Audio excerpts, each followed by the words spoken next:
I think one of the most frustrating realizations in Call of Dragons is discovering that you spent resources to become weaker, not stronger, weaker.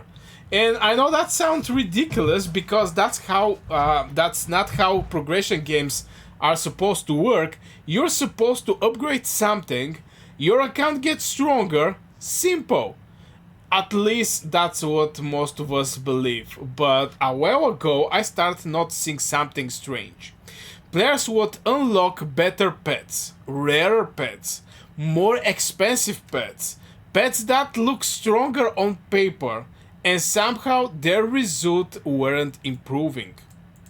Sometimes they look exactly the same, sometimes they look slightly better, and sometimes they actually look worse. That's the part that catch my attention because if progression isn't creating better performance, then what exactly are we upgrading? And honestly, I think the answer reveals one of the biggest resource traps in Call of Dragons. A lot of players think pet progression is a linear. You get better pet, you become stronger. You get an even better pet, you become even more stronger. Makes sense, right? That's how most progression systems work. The problem is pet progression doesn't always work that way, especially for low spenders and free to play players. Because some pets are only good after you spend a ridiculous amount of resources on them. And until you reach that point, you're basically driving around unfinished projects. The problem isn't that pet is bad. The problem is that it's not is uncompleted, and uncompleted can be surprisingly weaker.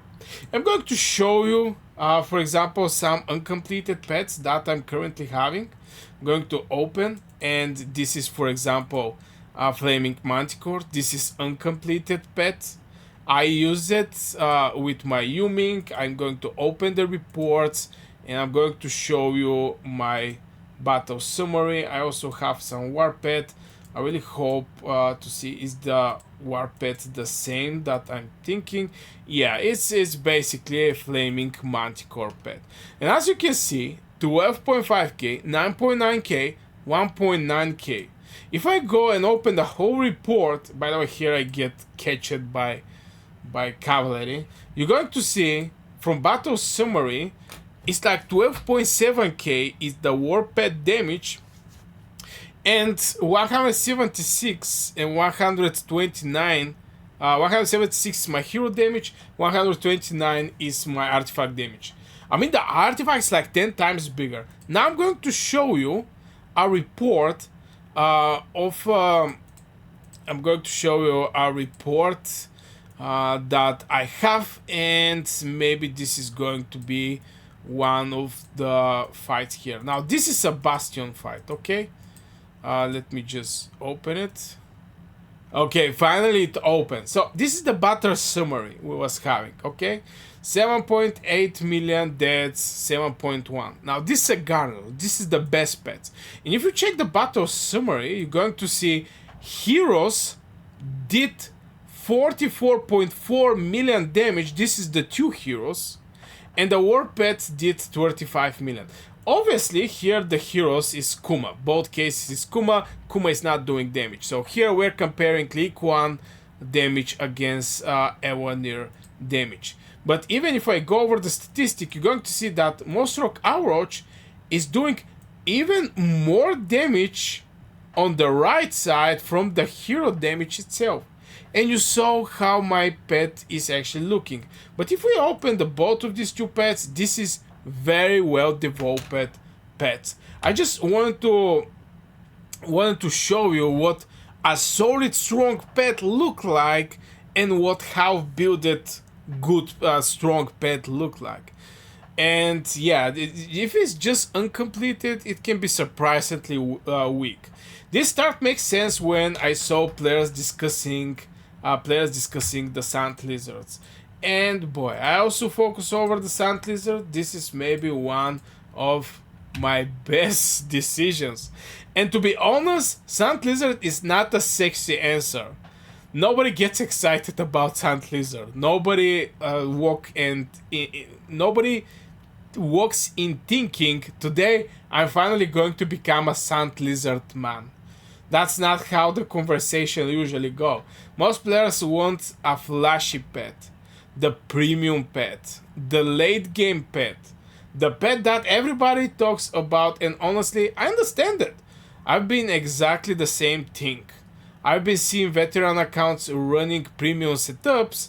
It's a you see huge reports, you see impressive screenshots, and naturally you think that's what I need. But there is a question I start asking myself: do I need this pet, or do I need a fully developed version of this pet? Because those are completely different things. That's when I realized many players aren't comparing.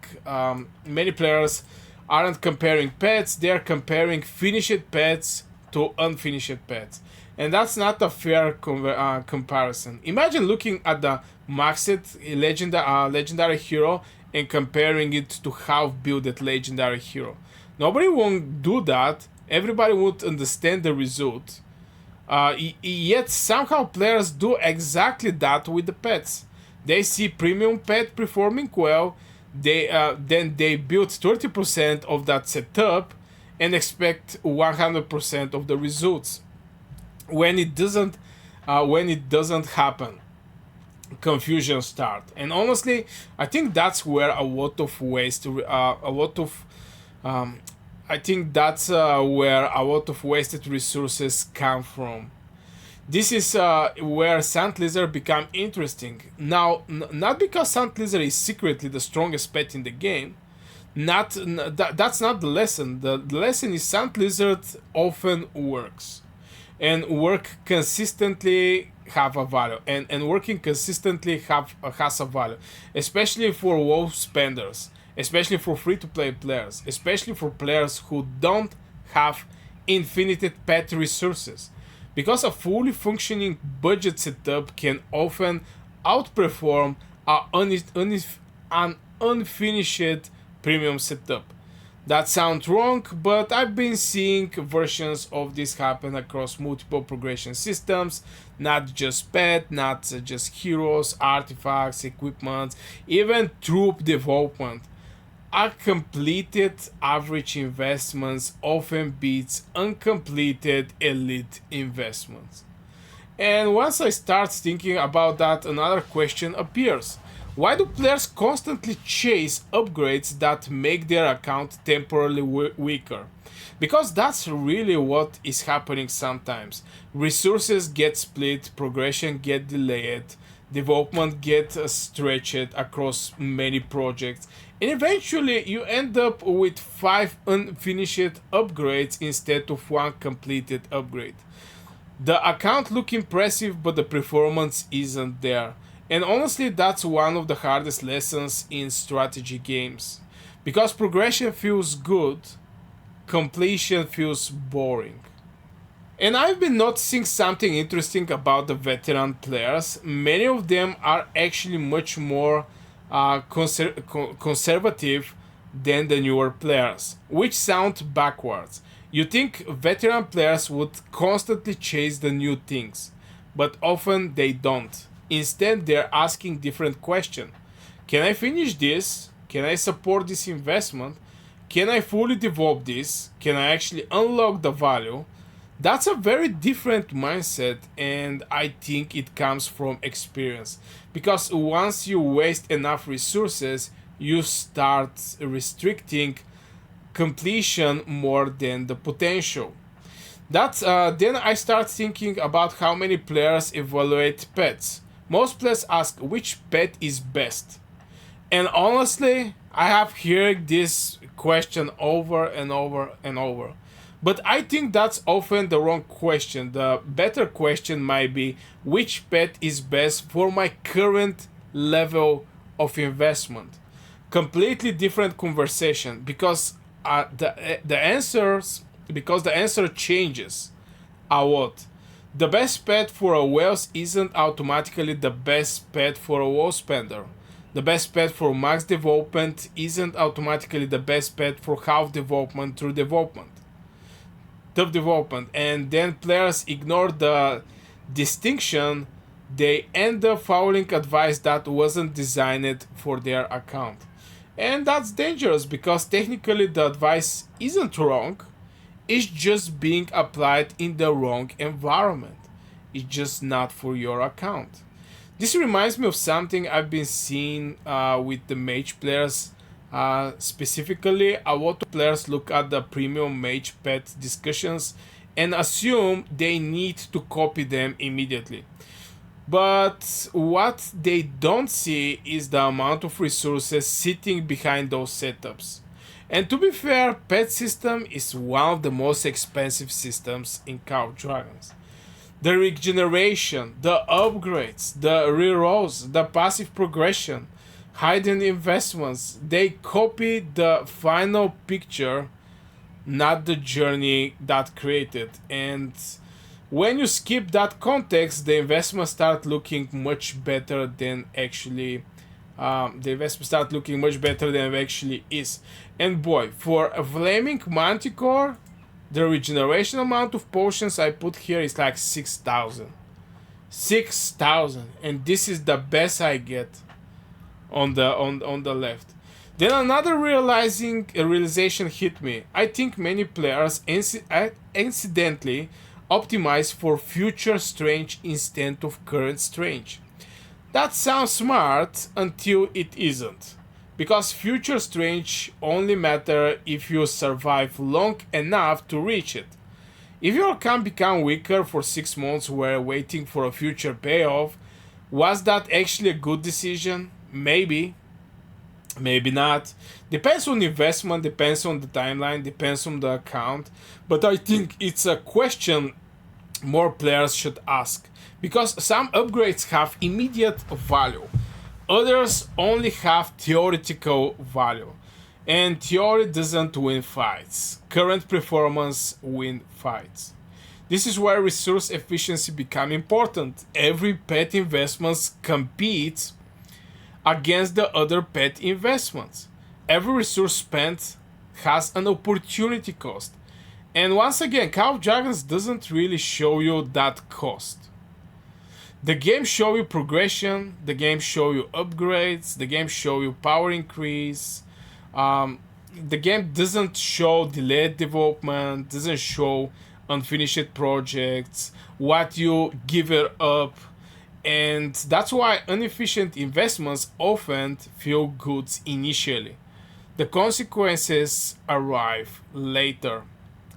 And honestly, I think that's the biggest trap. Players assume expensive means better, but expensive only mean expensive. Value comes from the result, not the cost. I've been seeing players get more value from a simple setup than a players using significantly more resources. Not because the expensive setup was bad, because the expensive setup was unfinished. Huge difference, and I think many players miss that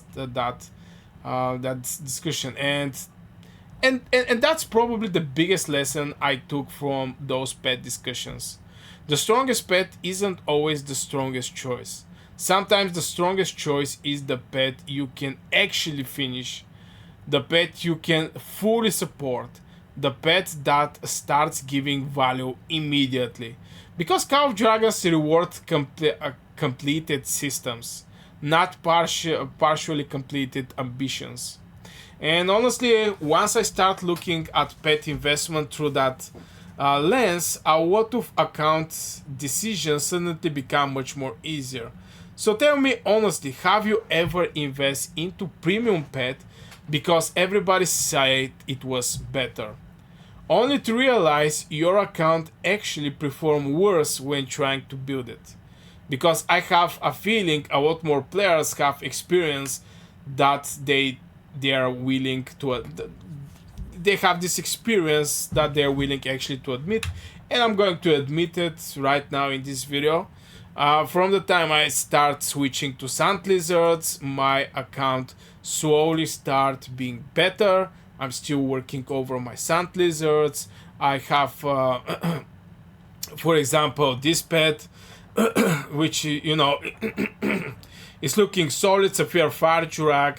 I also have Seraphic Fire Jurak. Now, Seraphic Fire Jurak, I can say is good. Okay, I can say it's good. It's doing some work, but the rest of the pets I'm having, I'm not so happy with them.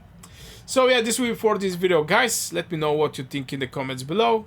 I wish you a great day, and see you in the next video.